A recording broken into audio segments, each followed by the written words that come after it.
आज मैं आपको कुछ ऐसे पॉइंट्स के बारे में बताऊंगा जिससे आप लॉस को भूलने के साथ साथ उसको याद करने में भी आपको तकलीफ होगी। एक ऐसा चीज मैं आपके लिए कुछ ऐसे पॉइंट्स लाया हूं जिसको आप अगर उतार लेते हैं, लॉस देखना तो छोड़िए, आप फिर प्रॉफिट की सीढ़ियों पे चढ़ना शुरू कर देंगे। सबसे पहला आता है start slow for long run. अगर आप लंबी दौड़ के लिए आए हैं तो सबसे पहले आपको धीमा ही शुरू करना होगा।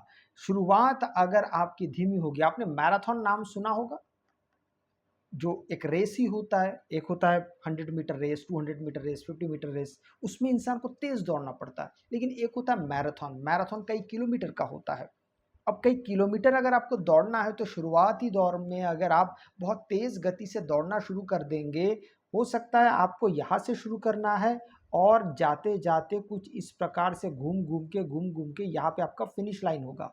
लेकिन अगर यहीं से आप बहुत तेज दौड़ना शुरू कर देंगे, हो सकता है यहीं तक आते आते आप थक जाएंगे।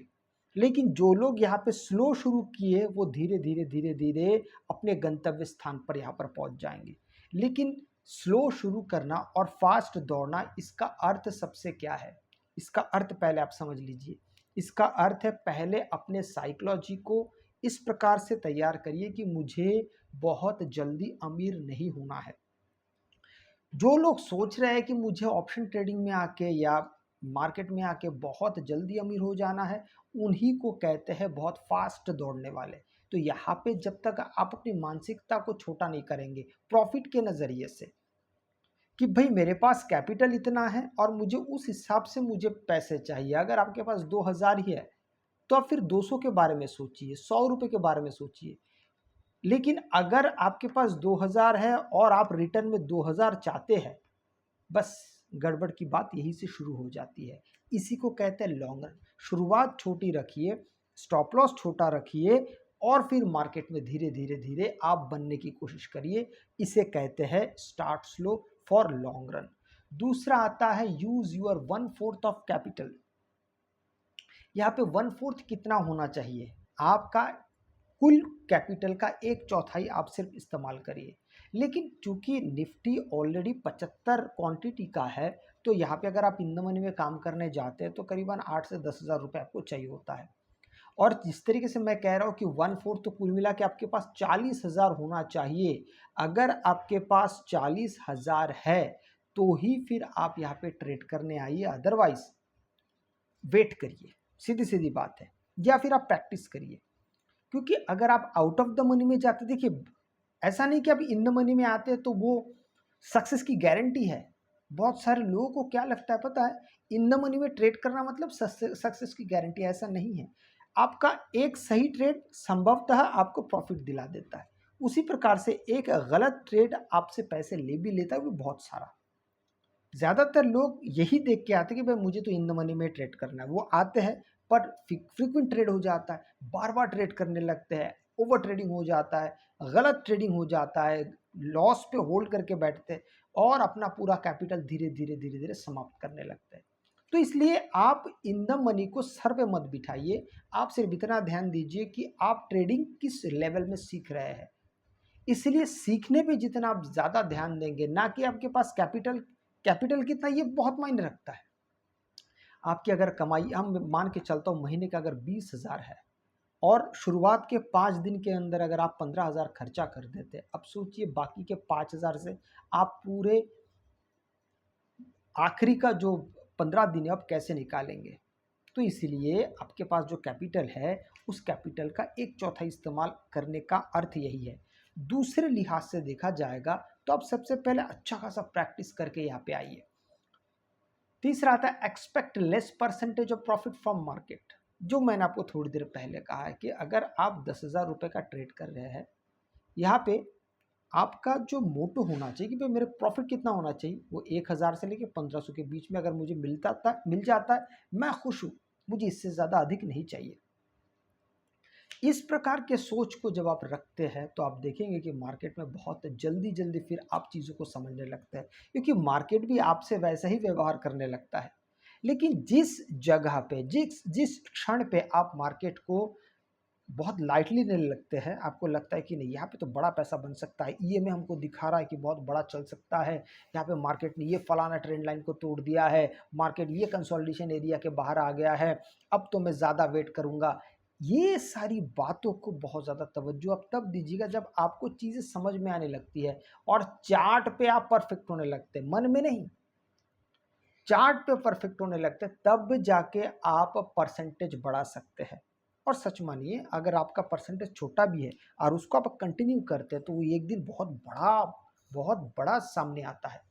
फॉर एग्जाम्पल, अगर मान लीजिए आपने 10% ही सोचा है, मतलब 10,000 पे अगर आप 1,000 रुपये भी अगर कमा रहे हैं और इस कमाई को आपने कंटिन्यू रखा तो 10 दिन के अंदर आपका कैपिटल तो डबल हो गया। 1000 इंटू 10 इक्वल टू 10,000। लोग ये नहीं चाहते, लोग चाहते हैं 2 दिन के अंदर मेरा 10,000 कैसे बने।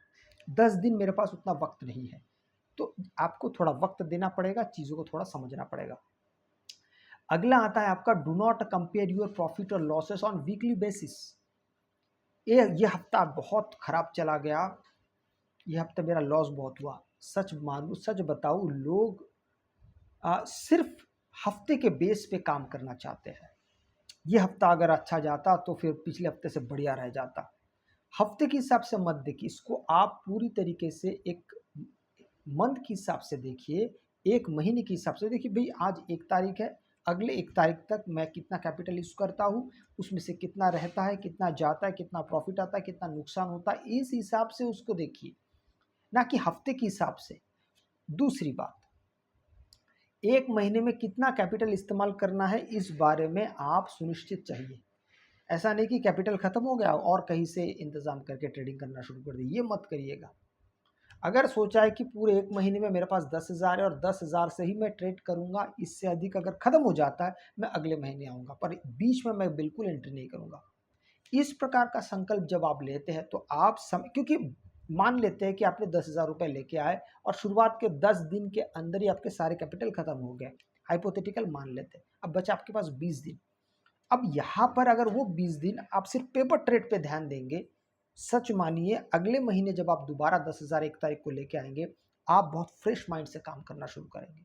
आप चीज़ों को ज़्यादा गहराई से सोचना शुरू कर देंगे। हम क्या करते हैं, अगर 10,000 खत्म हो गया, हम 11 तारीख को सोचते कि दूसरा 10,000 कहाँ से लाए, और दोबारा जिस कारण से हमारा लॉस हो रहा था हम उसी को कंटिन्यू करते हैं और लॉस बढ़ते रहता है, बढ़ते रहता है, बढ़ते रहता है। इसीलिए आपको इन सब चीज़ों पे बहुत ध्यान देना आवश्यकता है। दूसरा चीज़ है आपका try to select a firm strategy. एक स्ट्रेटजी पे काम करने की कोशिश करिए। मैं जानता हूँ कि ये बहुत ज़्यादा मुश्किल है, लेकिन उसी स्ट्रेटजी पे जब तक आप मजबूती से नहीं बनेंगे तब तक आप बड़े पैमाने पे काम नहीं कर पाएंगे। आपको पड़ेगा ही, आपको बहुत ज़्यादा आवश्यकता पड़ेगी कि आप एक बहुत मजबूत स्ट्रैटेजी पे काम करें। देखिए, उसके लिए आपको क्या करना पड़ेगा, आप ढूंढिए कि आपके लिए कौन सा स्ट्रैटेजी सबसे अच्छा है, कौन सा सही है, और उसके हिसाब से फिर आप देखते जाइए कि आपके लिए किस प्रकार से काम बनते जाता है। तो इसके लिए आपको एक स्ट्रैटेजी, हाँ हो सकता है वो स्ट्रैटेजी मिलने में आपको हफ्ता, महीना, साल लग जाए।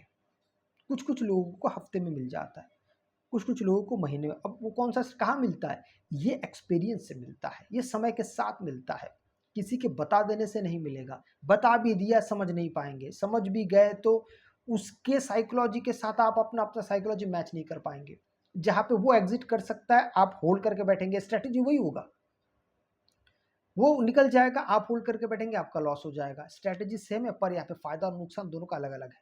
इसीलिए सबका खुद का स्ट्रेटेजी होता है, उस स्ट्रेटेजी जब आप चलना शुरू करते हैं तब आप पाते हैं कि नहीं, अब जाके मेरा कुछ अच्छा खासा मैं आगे का देख पा रहा हूँ। तो वो स्ट्रेटेजी बनाने के लिए आपको समय लगेगा ही लगेगा। दूसरा आता है plan everything before execution of any trade. पहले ही सोच लीजिए कहाँ एंटर करना है, कहाँ पे एग्जिट करना है। ये एंट्री और एग्जिट ही सब कुछ है, यही शुरुआत है और यही अंत है। एंट्री में आप अंदर चले जाते हैं, अब बाहर कैसे निकलना है, कहाँ निकलना है, कितने वक्त तक रुक के निकलना है, ये आप पर निर्भर करता है। इसी को ही मास्टर करने को ही आप कहते हैं प्रोफेशनलिज्म। तो जब तक आप इस चीज़ को मास्टर नहीं करते तब तक आप में बहुत शानदार कुछ हो नहीं सकता। तो पहले ही सोच विचार करके रख दीजिएगा कि अगर मान लीजिए कोई इंडिकेटर आप इस्तेमाल कर रहे हैं बाय सेल का, मार्केट यहाँ पे अगर दिखा भी रहा है, लेकिन आपका ईएमए कहता है कि मार्केट यहाँ से नीचे जा रहा है, सिग्नल दे रहा है बाय का, तो वेट करिए दोबारा जब आपका यहाँ पे ईएमए आपका पॉजिटिव हो जाएगा, ग्रीन हो जाएगा, तब यहाँ पे आप एंट्री कर सकते हैं। ये हो गया एंट्री। एग्जिट, एग्जिट आप परसेंटेज पे रखिए अपने प्रॉफिट का। ऐसा नहीं कि ईएमए जब तक चलता जाएगा मैं तब तक यहाँ पर वेट करता रहूँगा। कई बार होता है कि ऐसा होता है, लेकिन बहुत बार होता है कि यहाँ तक पहुँच गया फिर मार्केट एकदम से नीचे चला आता है, तो आपका जो प्रॉफिट हो रहा था वो लॉस में चला जाता है। तो पहले से तय कर लीजिए कितना प्रॉफिट होना चाहिए, मतलब एग्जिट कहाँ पे करना है ये पहले से तय होना चाहिए। और ये वाला सबसे इंपॉर्टेंट है, अगर आप सच में ऑप्शन ट्रेडर बनना चाहते हैं ना, इसको अवॉइड कर दीजिए।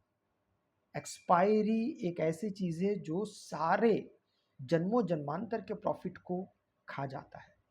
एक्सपायरी बड़ी भयानक चीज़ है, दिखने में बहुत सीधा साधा दिखता है, ऐसा लगता है कि बहुत पैसे बनते इसमें, पर होता इसका उल्टा है।